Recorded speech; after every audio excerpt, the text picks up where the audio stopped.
Хей, здравей, малък откривателю, аз съм Чудознайко. Този месец няма да бързаме. Ще започнем една тиха, но много важна мисия. Мисия за нещо, което не се случва веднага, но остава за дълго. Кажи ми, знаеш ли как се ражда едно грозде? Не за ден, не за седмица, а с много грижа, време и търпение. Преди много години хората в България знаели това. И за това имали специален ден. Нарекли го Трифон Зарезан.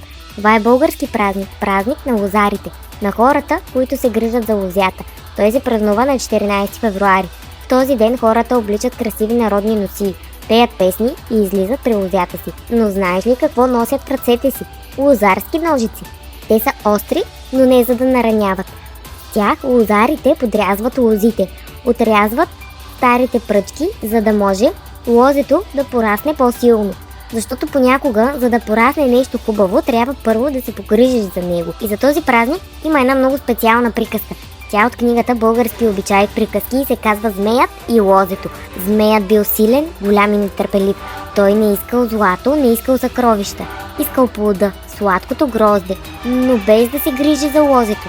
Змеят мислил така: защо да чакам, когато мога да взема веднага? А Трифон знаел, че истинските неща не стават бързо. Без да положиш усилия и труд не можеш да получиш нищо. Докато Трифон се грижил за лозето си, в близките хълмове се появил змеят. И тук историята спира.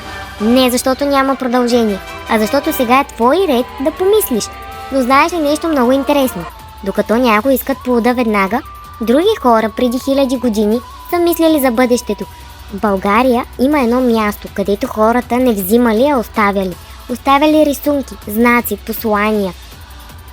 Ако искаш още такива видеа, последвай ме или влез в сайта чудознайко.bg. Това място е пещера. Казва се Магурата.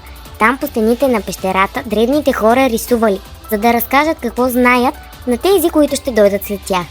В книгата Отвъд времето, съкровищата на България, две деца, Никола и Мая, откриват по стените карта и знак, който прилича на ключ.